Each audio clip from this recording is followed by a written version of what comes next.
Dude, stop. No, dude, stop. No. I said no. I said sit down. She's just crying. You're not crying. I got Stupid. I got you on video. I'm drunk. I'm gonna come out with Wait, how you stop crying? Not a tear came down, miss. Well, just some normal chaotic weirdness out of Democrat America, I hear you say. But because the woman here was white and the people she had a confrontation with were black, well, obviously, she was going to go viral as some sort of racist. Why does it seem like there are white people that are so gung-ho about finding some sort of equalizer that is comparative to the legacy of racism that white society was known for imposing on black people? You hear people saying gay is the new black and such is like slavery, none of which are remotely comparative to the plight of black Americans, but it doesn't stop them from marketing their issues by comparing them to something that has something to do with black people. Which brings us to Matt Walsh. Now, Matt Walsh has done some work that I've applauded, such as his film What is a Woman?, where he tackles the radical liberal notion that a woman is a subjective ideology that can be assumed by a biological male. In the film, he unapologetically exposes the logical fallacies that are being shoved into the minds of the impressionable youth, which ultimately puts women more at risk rather than helping them. So I thought that was a good thing, but even Matt Walsh has shown that a functioning clock has a tendency of displaying the wrong time, which would make it indistinguishable from the broken clock that's right twice a day. Now, Matt Walsh tweeted out a tweet that read as follows. Karen is a racial slur. If I derisively refer to random black women I find annoying as Shaniqua or whatever, everyone would consider it racist. The Karen slur is used to dismiss and degrade white women. That's the whole point. What the hell? For lack of a better word, I would have to say, Matt Walsh, that this is Wrong. It seems like there are some white people that want payback for it being socially unacceptable for them to say the N-word, so they attempt to find some word that they can turn around and tell black people that they can't use anymore. But let's go ahead and see if we can take Matt Walsh to school. Now, the idea of Karen being a racial slur, first of all, takes the focus off of the behavior exhibited by these women who are being labeled Karens. And second of all, it assumes that white people don't use the term to identify those who are problematic among themselves.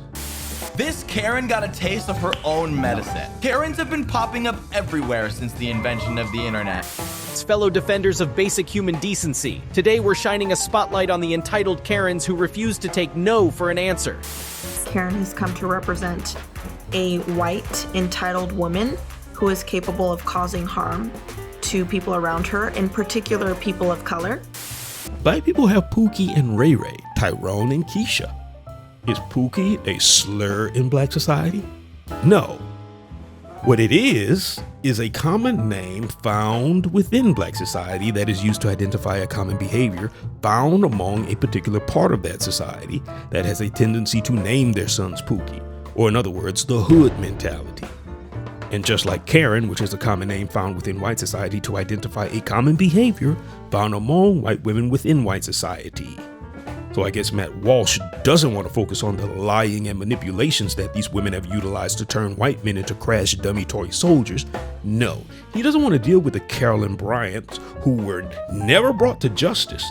He doesn't want to deal with the fake tears that these Karens use to get black men executed and lemonade stands destroyed.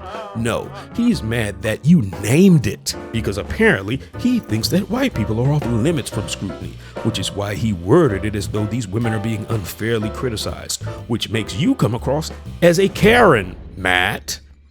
Because Karens take something that is non-existent and have a hissy fit until they get their target eliminated. Which is kind of like what you did in that tweet, Matt. Karen is not a racial slur. There have been black people that have been labeled Karens. Did you know that, Matt? Hello, police? Yes, I'd like to report some white people with some nasty ass food. No, you didn't.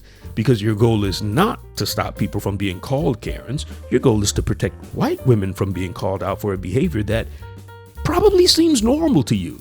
After all, you are from a different culture, and as a black man who grew up around white people, I can attest to the fact that most of the white people that I grew up around had a way of speaking to their parents in a way that I wouldn't dare dream of speaking to mine. So maybe there's a cultural divide as to what is acceptable behavior versus what is Karen. But I don't know, maybe he has a problem with the name. Maybe he has a relative named Karen. Maybe his Aunt Karen made some really good cookies and fed the Pookies and the Ray Rays of the neighborhood. And the thought of that name being used to identify particular women who use law enforcement and white knights to do their bidding doesn't sit quite well with him. So let's see if we can come up with another name that might help to preserve the memory of Matt Walsh's Aunt Karen, the cookie maker. Let's see, would you be happier if we used the name Carolyn?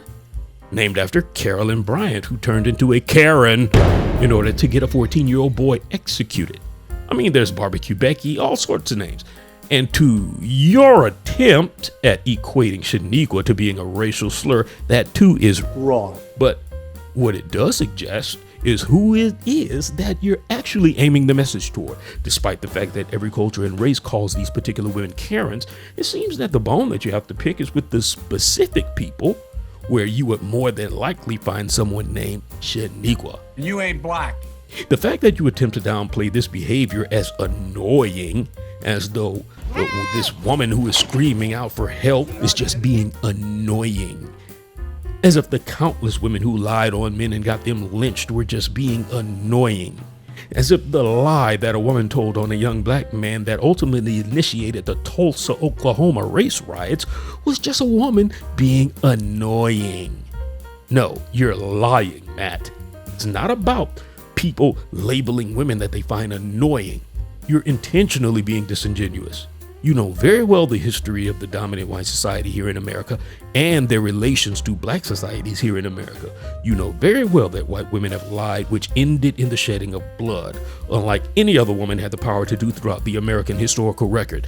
And had it not been for the advent of the video camera, even more blood would be shed due to these lying, deceiving, manipulative Karens that you think are unfairly being degraded. Maybe we need a new terminology called whitewashing, named after the man who tried to obfuscate the context upon which a label was allocated to identify those who promulgated a problematic behavior found within his community. But nobody cares if your feelings are hurt, Matt. Maybe deal with your Karens rather than the fact that people have found a way to identify them. In a non-disrespectful way, might I add. I mean, you don't want to have a conversation about real racial slurs that were birthed in white society to identify other ethnicities of the world, do ya? You would think that that would be common sense coming from a guy like you, Matt. But then again, when it comes to blind bias, common sense ain't so common.